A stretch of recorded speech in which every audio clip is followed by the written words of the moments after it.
Welcome. This is Tax Pro Nation, the home of the independent tax professionals, where you can find a tax community, maximize your earnings, and live life on your own terms. I'm your host, Imelda Ledesma, COO of Pronto Tax School. In this episode, Andrea will lead the conversation on why an LLC setup is important for real estate investments, especially when the purchase is made through a non-real estate business. We're going to go ahead and get started because today's topic is fairly involved. Imelda, do you know if Andy's going to be joining, or should I just go ahead and get started? No, he's not going to join because he's at his son's league. Oh, that's right. He did tell me that. Okay. Yeah. So I am actually going to pull up, let me zoom in on this real quick so that I'm only showing one part of my screen. I'm going to share with you a scenario that Andy sent over, and I'm going to put it on the screen because there are quite a few details in this scenario. And so I don't know about you guys, but somebody just talking numbers at me, it's like little birdies flying away in the sky. The numbers just escape me. So I'm going to share my screen so you can see the scenario. We'll talk a little bit about it, and then I'll move to sharing my screen for other things. But I want to set the stage for today's discussion. So we're going to be talking about LLCs and their role in real estate investing. We've spent some time touching on this topic in a few different ways. We're going to kind of bring some of it together today because we're going to be talking about S corporation versus owning the building in a partnership. So in this scenario, we're looking at an S corporation with two shareholders. This would be a little bit less involved if there was only one shareholder. So in this scenario, there's two shareholders. I'm telling y'all, Andy loaded us up for this one. So S corporation with two shareholders. The S corporation is in the business of manufacturing and selling e-bikes. They do about $2.5 million in gross sales, and they have net income of $750,000. They want to purchase a warehouse/office for their headquarters, and they're looking at a piece of property that costs $1.5 million. So S corporation, manufacturing company, is considering buying a property to operate out of.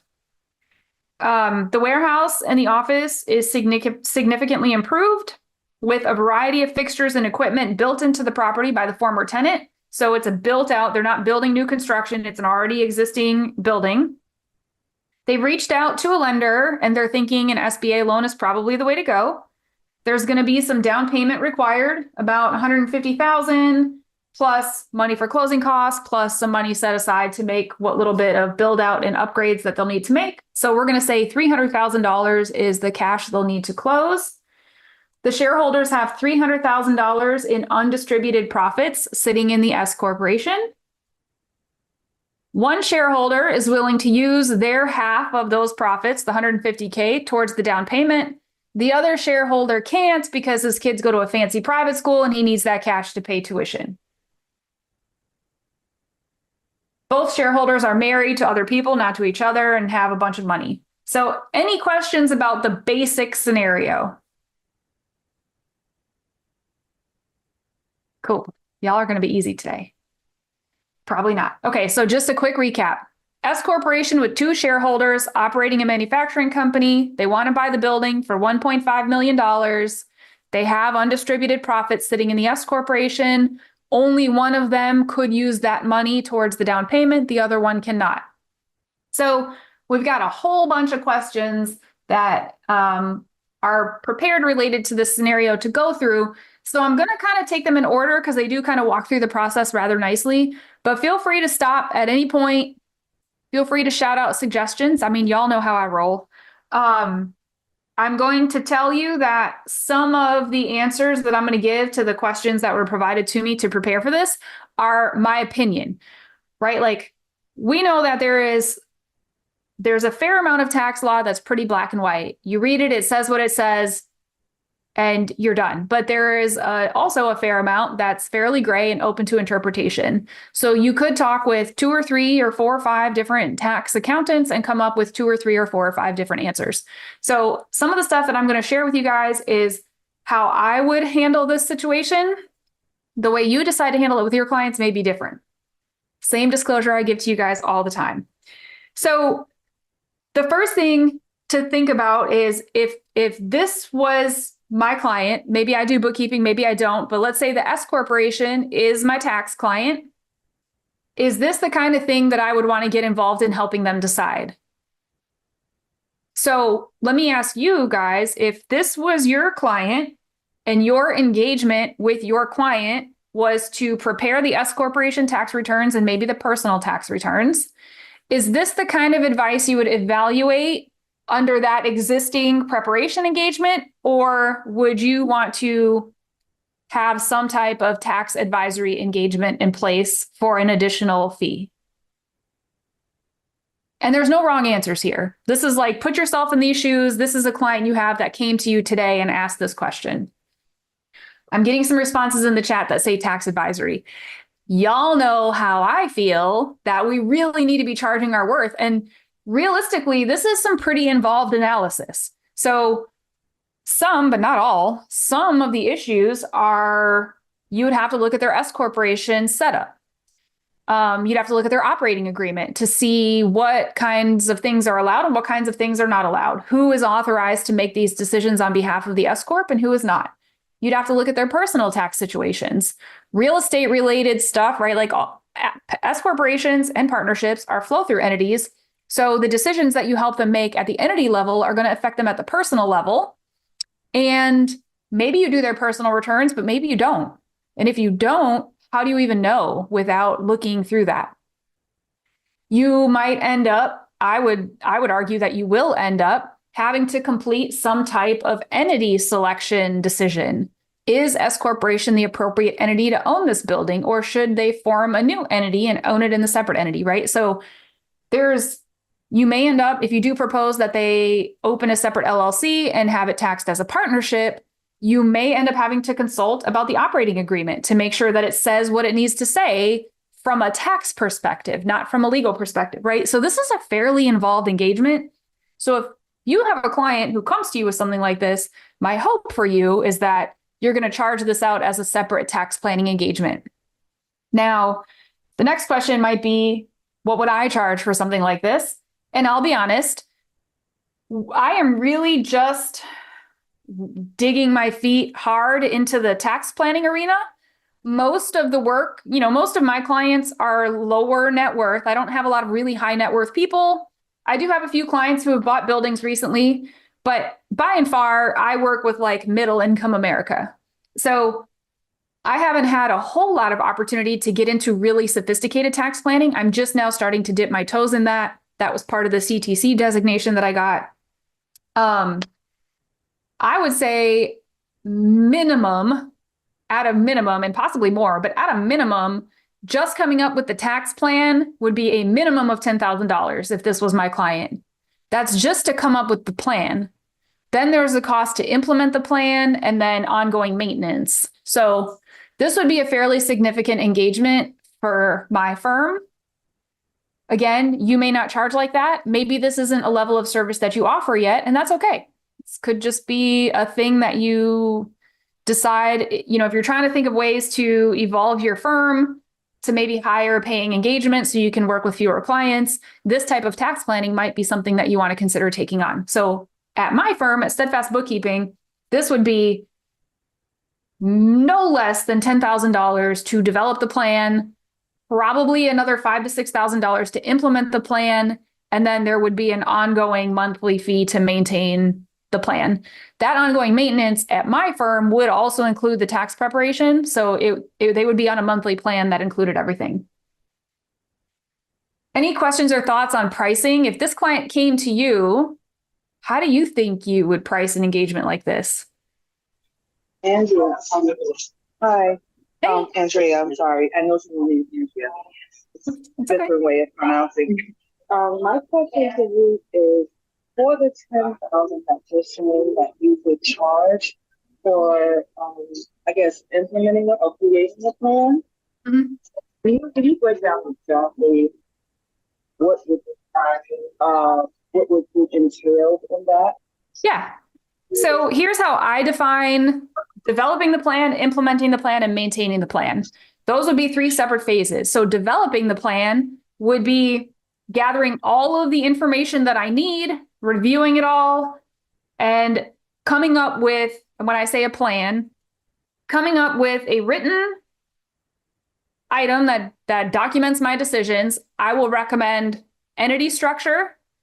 I will recommend steps to implement that entity structure, right? So like, let's say at the end of this, I decide they really need to buy this business in a separate multi-member LLC. So the plan would indicate that. So I'll do all of the analysis, right? All the background data gathering, document review, running the different scenarios, and then the actual decision. You should buy it in the multi-member LLC. Here are the basic steps to get that done. Maybe a few attorney recommendations if they don't have one. But basically, the plan itself is all of the work leading up to the decision for how they should move forward, put into a pretty document, and handed to them in a meeting. Then that part of the engagement is done. That part of the engagement is just me telling them how I think they should handle it based on my professional opinion from a tax perspective.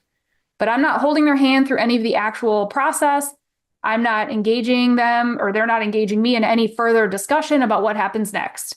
I've done the analysis. I've made a recommendation, done. The second phase is implementation. That's me helping them take the plan that I created and actually make it happen.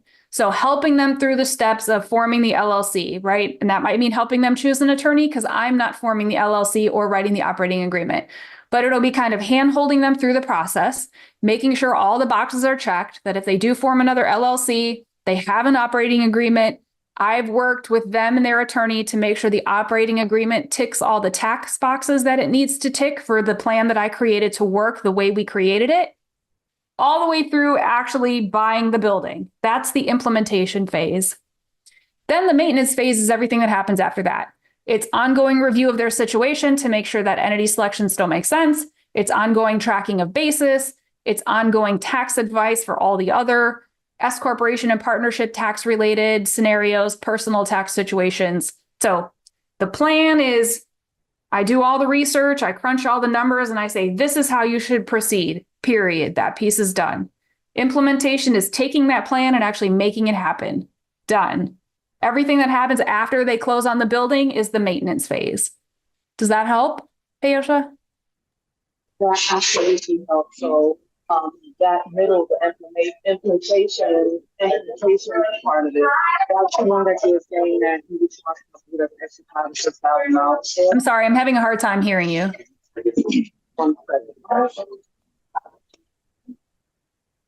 Sorry about that. Oh, that's better.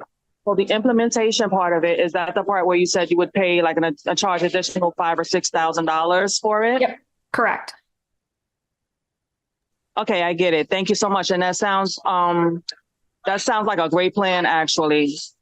Something to follow. Thank you. Yeah, you're welcome. Glad that helped. Okay. We've talked before. We're going to continue on this trajectory of thinking about what entity type would be the appropriate way for them to own this building. We know, or you've heard me preach, that we have to be very careful to avoid giving legal advice to our clients. And the decision to form an LLC or not form an LLC is primarily a legal question. So ignoring the legality piece, ignoring the legal advice, just based on what I know from working with clients and what I've seen happen, what might be some reasons to not just purchase the property in the S corporation, right? Save themselves the hassle of forming a new entity, just own it in their existing entity. They both want to own the building together, so what's the harm? I have a couple of thoughts on that. Ignoring again the legal side. Well, really, you can't ignore the legal side. The biggest reason, non-tax related, to not buy the building in the S corporation is that if something were to happen to somebody at the building, all of the S corporation's other assets will be at risk. And that's really a legal thing, right? Cash in the S corp bank would be at risk in a lawsuit if something happened at the building to, say, a visitor or a worker. So I generally like the idea of separating real estate from the active work that a company does, primarily for asset protection. And again, that's a legal thing. So I might say that to the client, but I'll be very careful to have asterisks around all of that and advise that they really ask that question to their attorney. Now, from a tax perspective, why might I not want the client to purchase a building in the S corporation. And this is the part I know y'all have heard me preach a million times. We rarely, I'm not going to say never, and we talked about why a couple sessions ago, I think. It's rarely wise to purchase appreciating property in an S corporation. And you've heard me say in the past, never, never, never, never, never own real estate in an S corp. There are one or two exceptions, but it's really wise to purchase appreciating property in an S corporation. And the biggest reason for that is there is no way to get the building out of the S corporation without it being deemed a sale. There's no deed of gift. There's no way around it. Moving that building or property out of the S corporation is going to be a deemed sale, even if no money changes hands. So that's a pretty big reason not to do it.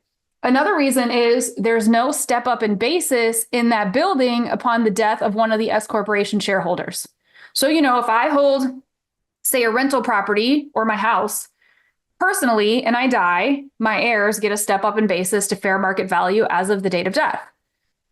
If the S corporation owns the property, the shareholder doesn't own the property. So the shareholder passing away doesn't result in a step up in basis.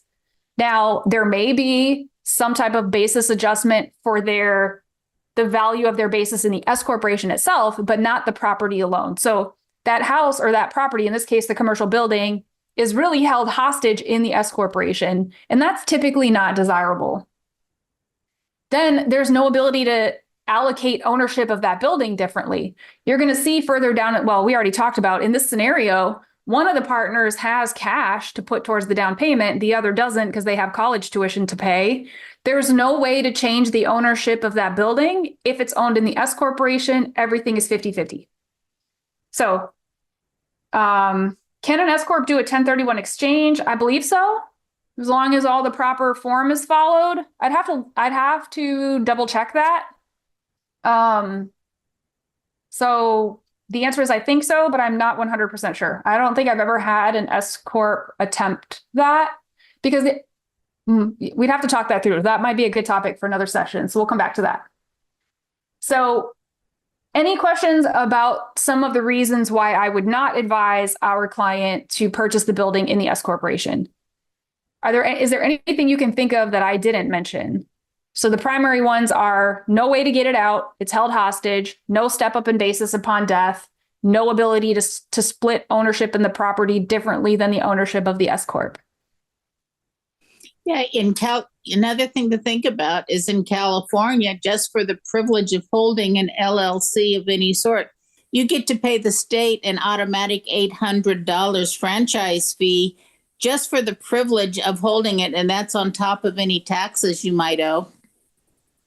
Right. So that might be a reason not to form a separate entity because they'd have a separate $800. Okay. That would be a factor. And so if I were completing a list of pros and cons, that one would go on the con list. So then if I've already come up with a bunch of ways or a bunch of reasons why it's not desirable to hold the business in the S corporation, what would support me recommending having them purchase it in a separate, newly created multi-member LLC? It's really just the positive side of all the negative statements I just made. So there are ways to get real estate out of a partnership without it being deemed a sale. Ownership percentage can be handled differently in a partnership. They can really allocate it any way they want. The S corporation's other assets won't be at risk if something happens, as long as this is properly structured and they observe the formalities of the two separate entities. And then a third one, which we haven't even gotten to yet, is that debt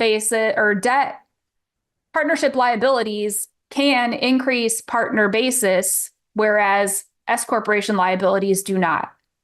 So if the newly formed LLC took out a mortgage for this building, the partner's allocation of that debt can temporarily increase their basis in a partnership where it cannot in an S corporation.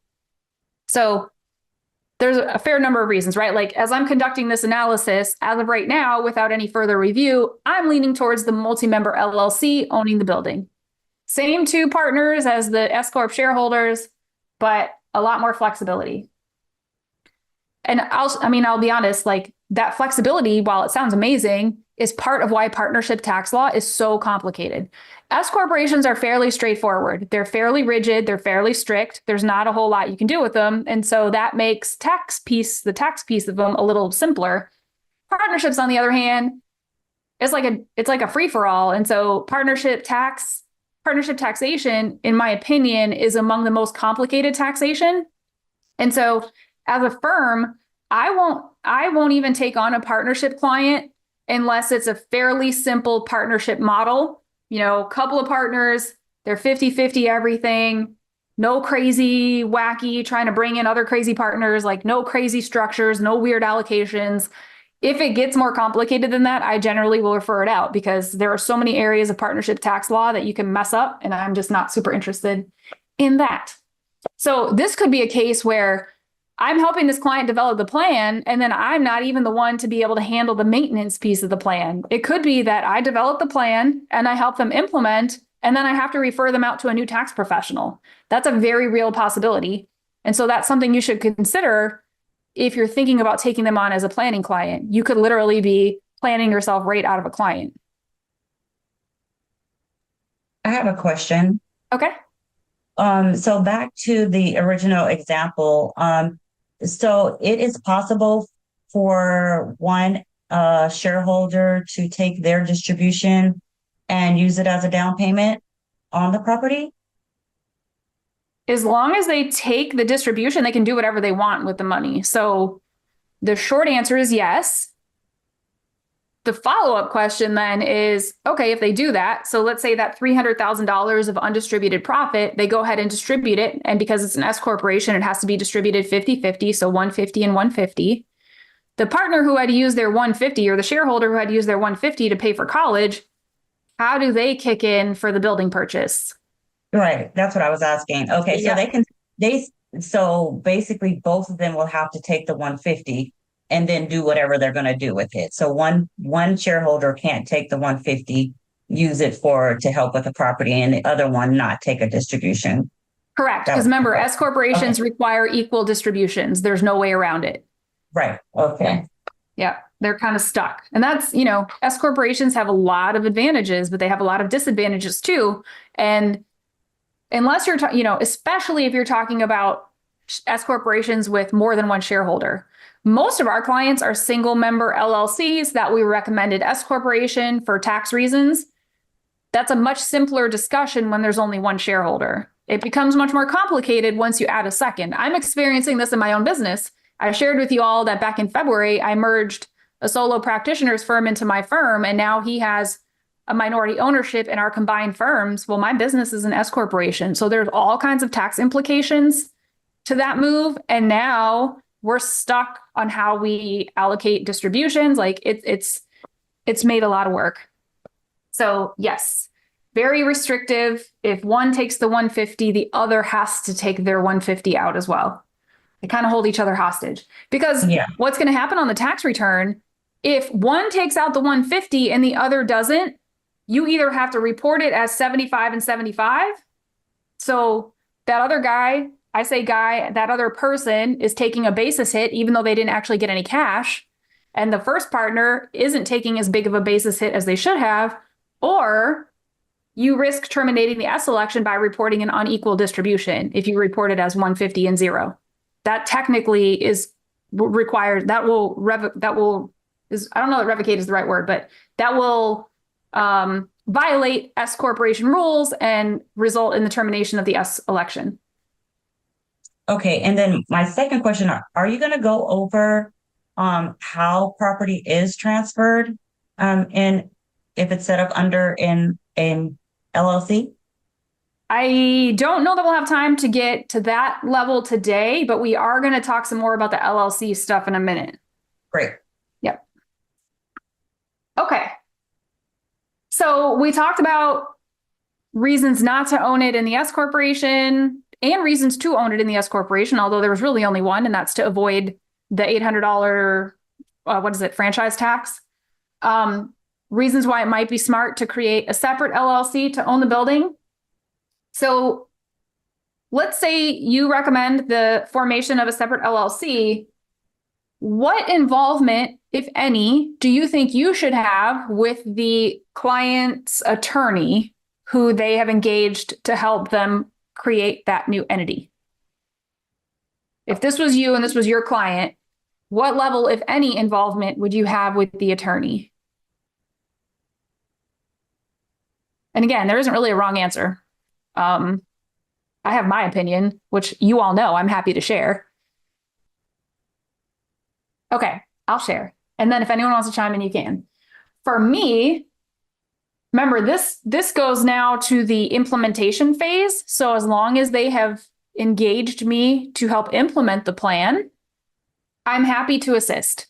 Obviously, I need to have written permission from the client to speak with the attorney because we could be dipping into areas of tax. Remember, I'm going to restrict my involvement to the tax implications. I'm probably going to want a 7216 on file. I'm going to want maybe even more specific written permission to speak with the attorney about this particular transaction. But as long as it's in writing and as long as I've been engaged to do so, right, the implementation phase, then I'm happy to speak with the attorney. More likely related to the operating agreement and make sure that the wording aligns with what we need to have happen from a tax perspective. So here's something that we've talked about before, and I'm going to make this recommendation again. My recommendation is that you never prepare a partnership tax return without having the operating agreement. I'm going to say that again, because I don't know about you guys, but I have a lot of partnership. I don't have a lot of partnership clients, but of the ones I have, a lot of them are spouses that just didn't know any better. And so they created a multi-member LLC. So they don't think they need an operating agreement, but they do. Nobody goes into business together thinking the business is going to end. Nobody gets married thinking they're going to get divorced. But the reality is those two things happen all the time. And then it's even worse when one divorce affects both. So I recommend that you always require an operating agreement when you prepare an entity return, even S corporations. I don't know if you know this, but TurboTax offers business tax preparation. They require an operating agreement. They will not prepare the return without an operating agreement. So you shouldn't either. And that can be kind of hard. Again, going back to like the two spouse scenario, it might be hard to make them understand why they really do need an operating agreement. But I recommend you stick to your guns, especially when it comes to the partnership return. S corporations, maybe not quite as important because again, you can't get all fancy with anything. Everything has to be split pro rata. But with partnerships, you can have one set of percentages for capital, right? So like the partnership interest can be one thing. You can split the profit and loss differently than that. Maybe they're 50-50 owners, but they decide to split profit and loss 80-20. That's allowable in a partnership. Maybe they decide to split distributions 70-30, even though profit's 80-20 and ownership is 50-50. That's possible. That's all possible with a partnership. But how do you know what they agree to if it's not in writing? So I do recommend that you require them to have an operating agreement. And so for that reason, because I know based on what I've put in the plan and how we decided this needed to be structured, that the operating agreement needs to say certain things. The allocations need to be laid out in a certain way. And so I might work with the attorney in that capacity. I'm not going to work with them on making sure that the operating agreement meets the legalities for whatever state applies, but we are going to look at it from a tax perspective. Yeah, Imelda says most people don't have one, at least the people she has dealt with. Same. The requiring of operating agreements is a fairly new thing in my firm, but now that I've done it, I will never go back. I will never go back. Okay. Any questions about whether you should be involved with the attorney or ways that you might want to limit your involvement with the attorney in that scenario? And we're marching on. Okay. Let's talk for a minute about, we'll go back to the multi-member LLC. I recommended that because we have a little bit more flexibility. We want to separate the S corporation activity and assets from the building ownership activity and assets. What about when it comes time to pay for the building? So we already talked about the $300,000 that will be required to close on the building. we already talked about how only one of the partners can use their $150,000 in undistributed profit towards that down payment. Let's ignore that piece for a second. We're going to ignore the down payment piece for just a second, and let's talk about the loan. Whatever entity we choose, we know that they've agreed they're only going to come up with $300,000 toward the down payment, which means they're going to finance $1.2 million, right? It's a $1.5 million building. So they're going to have a mortgage for $1.2 million. In an S corporation, if the S corporation takes out that mortgage, that debt does not add to either of their basis. Partners or S corporation liabilities do not increase S corporation shareholder basis. Now, if the partner, say one of the partners, took out a $1.2 million mortgage personally and then entered into an agreement with the S corporation, literally loaned those funds to the S corporation to buy the building, that part or that shareholder would have basis. Loans from the shareholder to the S corporation do add to basis. But that would be crazy talk for somebody to do. It could happen. But let's go back to the multi-member LLC taxed as a partnership. Partnership liabilities can, they don't always, but they can increase partner basis. Now, so in that scenario, the $1.2 million mortgage, assuming it's recourse debt, meaning just in very generic terms that the partners would be liable if the partnership defaults, it adds to their basis in the partnership. That basis increase, though, is only temporary because every time they make a payment, right, the principal on the mortgage goes down. As the principal on the mortgage goes down, their basis goes down by the equivalent amount. They only have basis in the amount of whatever the debt is at the end of the year. So they start out with $1.2 million, which is $600,000 each because they're 50-50. At the end of the first year, let's say the balance is $1 million. That means their basis at the end of that year is only $500,000 each because as the debt goes down, so does the debt basis. So it does add to basis, but it's only a temporary thing. By the end of the mortgage, basis is back to zero. So I encourage partners to not rely too heavily on debt basis when making decisions about distributions and profits and losses because it's only temporary. So that number is going to be a constantly moving target. And so we got to be careful of that. So I'm going to pull up this quick little spreadsheet illustration that I made. It's very rudimentary. It does not factor in all the things, but I just told you guys, when I look at numbers, my brain hurts. Are you seeing my spreadsheet? It says loan 1.2 million at the top. Cool. Okay.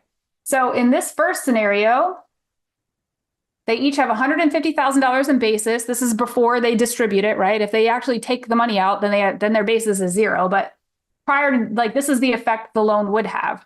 Stock basis for each of them is $150K. The $1.2 million gives zero in debt basis. However, if they're a partnership, they have their $150,000 in basis each, plus they each get allocated $600,000 of debt basis. So you can see it can have a pretty significant impact, especially in the earlier years of the loan. Any questions about that? Now, partnerships have inside basis and outside basis. That's a whole course by itself. That's literally, partnership basis is literally a 4 to 8 hour course if you were to take it as a continuing education thing. So I'm going to pop in the chat a quick link. It is non-authoritative, but it gives you a very quick high-level overview of the difference between inside basis and outside basis. It's complicated, y'all. Partnership taxation is complicated as heck. This is just a quick overview. But I want to mention it because as you're doing research on this type of stuff, if you're like, I don't know if what Andrea said is right, you're going to come across references to inside basis and references to outside basis. So just be aware. S corporations only have one kind of basis. Partnerships have two. All right. So they decide to buy the building. We formed the multi-member LLC. They go ahead and they buy the building.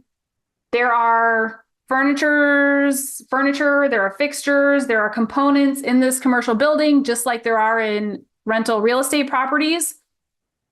What do you think about the clients conducting a cost segregation study?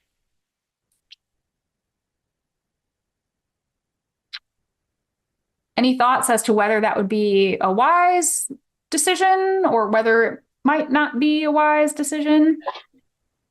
Andrea, is this for the cost segregation? I'm having a hard time hearing you, Payosha. There's a lot of background. Got it. Can you hear me? Can you hear me? All right, once. So sorry, I'm in a bad area. Gotcha. Sorry about that. With the cost segregation, I'm thinking it might be a good idea because it'll take those assets that are, the assets that are in the property that have like a 15-year life and break them out. Okay. Yeah. So remember, cost segregation takes, like when you buy, in this case, we're going to talk about a commercial property. Commercial properties depreciate over 39 years. Residential rentals are 27 and a half. Short-term rentals, which are considered non-residential, are 39 years, and commercial buildings are 39 years. So if we have the client conduct a cost segregation study, instead of saying, hey, we paid $1.5 million for this building, let's say 500,000 of that is the land and the other $1 million is the building, and they take that $1 million and they depreciate it over 39 years. That's fine. They're going to recoup their money. It's going to take them 39 years to do that. What a cost segregation study does is it goes through that whole entire building and it breaks it down. Instead of just one big building and everything in it being one thing on your asset list, it breaks down all the different components into the 5-year, 7-year, and 15-year assets. And then the balance is the building itself. So no cost segregation study. On that fixed asset schedule on the tax return, you have $1 million worth of building that depreciates over 39 years, and then you've got the $500,000 land allocation. After the cost segregation study, you might have a couple $100,000 in 5-year assets, a couple $100,000 in 7-year assets, a couple $100,000 in 15-year assets, and then only $400,000 in the 39-year building. That can have a pretty significant impact on the amount of depreciation that's taken. So it could be a good thing for tax planning purposes. And this is one of the things that has to be factored in when you're making your recommendations for entity types and whether to do a cost seg or not. One of the questions that came to me, do you have to do a cost seg study with a qualified professional? I'm going to share with you my opinion. You don't have to, but you should. This is a highly audited area. We're seeing a lot. And when I not me, because I tend to err on the side of caution, and so far I haven't had any come up, but in the accounting community, tax Twitter specifically, I'm seeing a lot of chatter about people whose short-term rental clients are undergoing audits related to their cost segregation studies, and they're allocating of their short-term activity as non-passive to take advantage of those cost seg accelerated depreciation, bonus depreciation on the 15-year property. So this is becoming a highly audited area of tax law.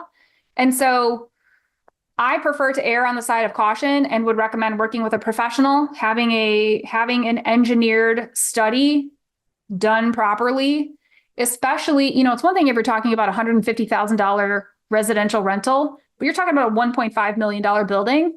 You don't want to skimp here, right? They're already paying you $10,000 for a tax plan, $6,000 to implement it. Don't skimp on the cost seg study. You're almost to the finish line. Don't shortcut it here.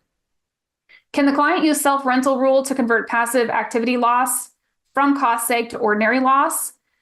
I'm not exactly sure. And with the self-rental rule, self-rental limits losses anyway. We would have to explore that a little further. And so that's a note that I have at the end of this scenario. I don't know that we'll be able to get to it today, but we'll circle back on self-rental rules because that might impact some of the decisions here. Okay, so cost segregation, probably a good thing. Maybe not. you'd have to work through all the different scenarios. Remember, some of the stuff, so the cost segregation will benefit them in that it'll break down that one asset into those multiple asset classes. Where it might not benefit them is taking any kind of bonus depreciation. So you can take bonus depreciation on qualified improvement property, but you can only do that. Only one of the partners will be able to do that. You can only do that for the partner that meets material participation rules, and they can't both meet material participation. Only one person can participate more than everyone else. So when you have a multi-member situation, your tax advice might have to change a little bit because they're not both going to benefit from accelerated depreciation, but they would both benefit from having those asset classes broken out. So there's a couple of layers of analysis that has to happen there. Payosha asks, what happens when you get a partnership hit that didn't follow the operating agreement for the partners' percentages for profit and loss? Do you make them change the agreement prior to preparing the tax return?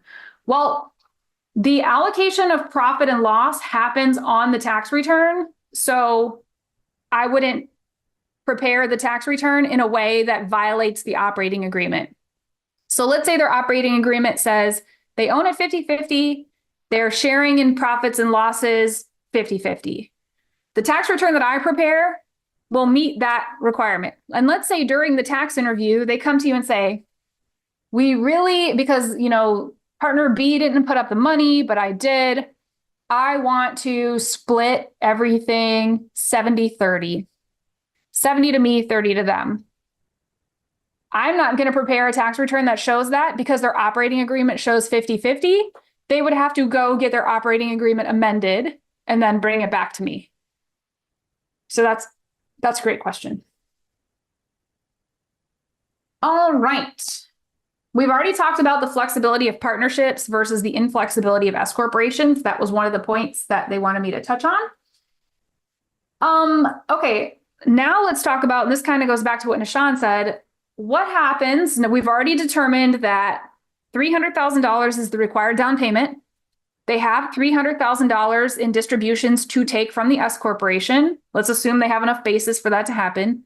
They distribute their $150K each. Now they're ready to buy the building, but only one of the partners has money for the down payment. The other one doesn't. Can this still work? The short answer is yes, it can still work, because remember, partnerships are very flexible. You can have different levels of capital contribution. You can have different levels of distributions. You can have different levels of ownership.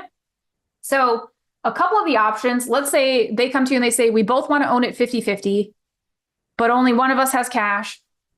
The other one doesn't have cash right now. What can we do to make this work? This is where, this might be a discussion that has to involve the attorney to make sure you're not running afoul of any legalities, but let's ignore the legalities for a second and just talk about potential options. And really, this can be structured a bunch of different ways. You could have where partner A, the one with the money, makes a personal loan to the other partner, doesn't show up on the partnership books or through the partnership bank accounts. One makes a loan to the other. They have a loan agreement between the two of them, and then they both contribute money to the partnership to close on the building. That's an option. I don't know that that's what I'd recommend, but that's an option. Another option is that partner A could contribute the full $300K to the partnership. That gets used for the down payment, and either maybe the partnership holds a note and the other partner has to make a loan payment to make up their $150K, right? So maybe the partnership holds the note for the partner's interest in the share of the down payment. That's doable. You would want to make sure that loan note is structured properly and meets all the legalities. So there's a bunch of different ways you can skin that cat. Again, you'd want to involve an attorney to make sure that liability is protected. Like in the first example I gave, if partner A loans money personally to partner B, what happens if partner B defaults? So that's generally not going to be something I recommend that they do. I'm going to recommend that they keep it all on the up and up and address it all through the partnership agreement and through the partnership accounts, probably. And that's why the attorney would probably have to be involved as well. But there are a bunch of different ways to get this deal done. So it would take exploring, how much cash. Maybe partner A only has $150,000. Maybe they don't have all 300. And so maybe this deal falls apart because they need $300,000 to close. It could be that partner A puts up the 300,000 and then the debt basis gets allocated differently to give that partner more basis in the debt. That's allowable because remember, partnerships don't have to be 50-50. It doesn't have to be pro rata to ownership. So there are a whole bunch of ways to get this deal done if they're both that vested in getting it done. And again, this is why partnership taxation is so darn complicated. Very complicated. The only other real question that came up, or that they wanted to go over, back in the beginning scenario, we talked about how they determined after speaking with their lender that an SBA loan is probably the most appropriate way for them to get this done. Now, I don't know how many of you have had any type of experience with commercial or business borrowing. I've talked, like I hear or I see posts from people all the time. We're like, just go get an SBA loan and buy a business. It's so easy. Y'all, it's not that easy. It takes money, first of all. No SBA loan is going to be 100% of the purchase price. You're always going to have to come up with a minimum 10% cash injection. Minimum. I'm going to share with you a little comparison, a side-by-side comparison of two of the most common types of SBA loans, a 504 loan and a 7A loan. When I acquired Steadfast Bookkeeping last year, I did it with a 7A loan. And let me share my screen. This is a helpful little screenshot. Now, in this case, I'm probably not going to give my clients too much advice around this because I'm not a lender. I might help them communicate with their lender, make sure the lender has all of the relevant information, only if there's a 7216 on file. But I'm probably not going to be the one communicating directly with the lender most of the time. But just as a quick high-level overview, both of these loan types can be used to acquire property. One of the big differences is that 504 loans cannot be used for working capital, whereas 7A loans can. So if there's any component of their borrowing that requires they have some cash sitting in the bank to use to pay the bills, they're probably not going to be able to do a 504 loan. But again, that's something the lender is going to advise them on. One other advantage to 504 loans is the interest rate is generally fixed. So if the lender, and although these are SBA loans, unlike EIDL loans that were directly with the SBA, these types of SBA loans all go through a lender. They are not direct with the SBA. It's just the SBA guarantees a portion of the loan. That's why there's always a down payment requirement because the SBA doesn't guarantee 100% of it to the lender. They only guarantee 90%. So these types of loans will be through a bank or another lender, not directly with the SBA. With the 504 loan, it's going to be a fixed interest rate. Let's say the lender's rate sheet or offer is for 8%, whatever. With a 7A loan, it's going to be a variable rate. That's usually the prime rate plus some percent. So during times when interest rates are fluctuating, like right now, they're crazy high. During periods when interest rates are fluctuating or going up, 7A loans are less desirable because my interest rate on my loan is going to go up as well. So if the prime rate is 7% and then the prime rate goes up to 8%, my interest on my 7A loan goes up by at least 1%. So it's a little bit riskier and it's less easy to plan for cash flow because we don't know what rates are going to do. So there are a couple of factors. In this case, I'm not going to tell my client what to do, but I might tell them little gotchas like that. Like, here are some things to think about. If you want to make sure you know for sure what the payment is going to be every month with no change, 504 might be better. If you have the ability to accept a little fluctuation, maybe 7A is better. So I just wanted to share this with you to give you just kind of an idea that there are different types of loans. They do affect your clients differently. You don't have to know all of the specifics, but you should at least be familiar with some of the terminology if you're going to help your clients navigate this type of thing. If you feel like this is too far out of your wheelhouse, don't be afraid to refer the client out. Maybe in that case, you prepare the plan, you help them implement, which remember gets them to the point that they actually buy the building and then maybe you walk away. Or maybe you prepare the plan and you're like, I don't really know how you should buy this building. I don't want to be part of that. Maybe you don't offer that implementation phase. So this type of engagement could be sliced a few different ways, depending on your level of comfort with the advisory piece. But getting into tax planning like this level can be fairly lucrative for your practice once you get to a point where you're comfortable doing it. Any questions? We've got about 5 minutes left. I feel like I did all the talking today, y'all, except for Payosha and Nishan. I hope everyone's still awake. I can never It's tell. a lot of information. I know, and that's why I wanted to have some screen stuff to share because it's a lot of numbers flying around. It's just a lot.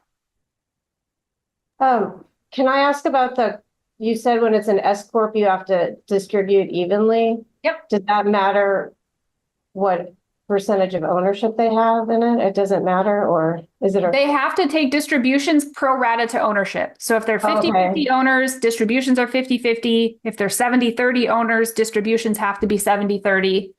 So they don't have to be the same percentage, but they have to be pro rata to ownership percentage. Okay, that makes sense. Yeah. Thanks.